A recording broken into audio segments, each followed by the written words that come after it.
For the 6th day of Politimas, we will be discussing vice presidential nominees who had an impact on the election. Not just like when it came to votes, but when it comes to the future of politics. Number 1, Charles Curtis. Charles Curtis was a very impactful figure, especially to the Native American community. He was the first Native American to reach either of the highest offices in the federal executive branch, which is either president or vice president. He ended up becoming the vice president. He was nominated vice president in 1928, and he showed Americans Native American culture. And then, when Hoover and Curtis won the 1928 election, and then they got inaugurated, he had a Native American jazz band show up to perform on Inauguration Day. He decorated his office with Native American artifacts. He also posed for pictures wearing Indian headdresses. This showed Native Americans that it is okay to be proud of your culture and to never forget your culture.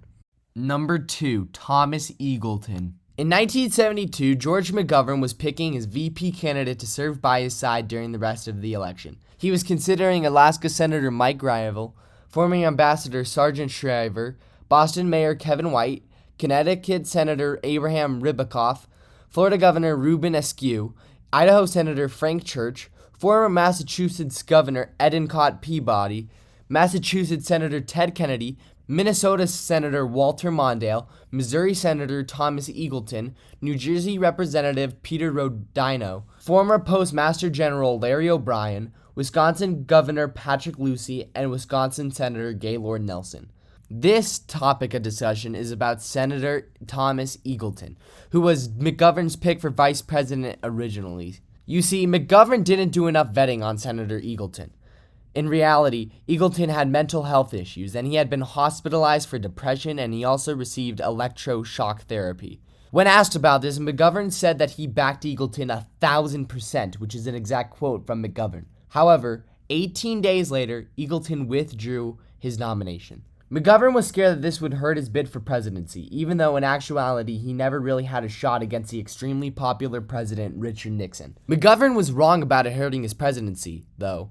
As a matter of fact, Time took a poll about Eagleton's medical record, and 77% of Americans said that it wouldn't change their vote on him at all. The fact that McGovern was willing to dump him over his mental health issues gave Republicans a lot of ammo during the election process. Dumping Eagleton actually hurt his campaign, and his slim chances at winning the election got slimmer. Even though Eagleton wasn't the pick for long, he still made a huge impact when it came to mental health and also on how it ruined McGovern's chances at winning. Number 3, GeraldineFerraro. Walter Mondale needed to get some attention to try to defeat Ronald Reagan in 1984. It wouldn't be easy because Ronald Reagan was extremely popular during this time. In the mind of Walter Mondale, it was best to pick a minority to be his vice presidential candidate. Someone like the mayor of Los Angeles, Tom Bradley, or the mayor of San Antonio, Henry Cisneros.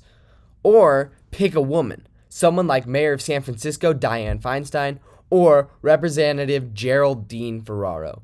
Mondale ended up picking GeraldineFerraro. This made her the first female to be on a major party presidential ticket, and it was a very historic moment. It gave women a lot of confidence and inspired women to think about considering being a politician. In the end, the ticket ended up failing in an electoral landslide because there was no way to beat the insanely popular Ronald Reagan. What Ferraro did, though, was make an impact on women throughout the nation, showing them that it is possible to make it somewhere as a female in politics.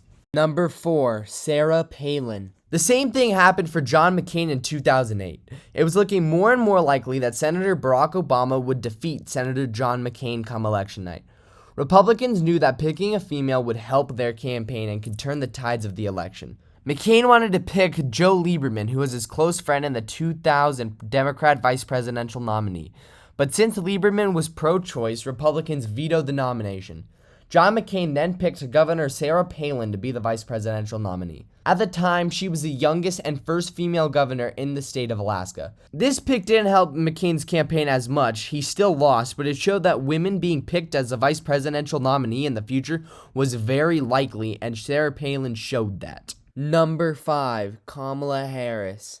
In 2020, Democrat nominee Joe Biden promised to select a woman as his running mate if he were nominated during a Democrat primary debate. He did get nominated, and he was going to pick a woman as his running mate, and by August of 2020, he had his 4 finalists: They were Senator Kamala Harris, former National Security Advisor Susan Rice, Senator Elizabeth Warren, and Governor Gretchen Whitmer.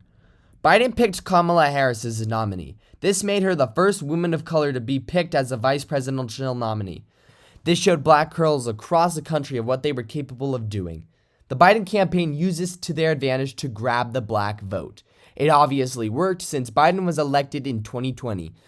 This made Kamala Harris the first female vice president in the history of America. Thank you guys so much for watching this video. I truly do appreciate it. If there's any changes you think that there should be made, let me know down in the comments below. And just remember, every day throughout the month of December until Christmas, I will be releasing a brand new YouTube video. So stay tuned for tomorrow because there will be a new one up tomorrow. See you next time.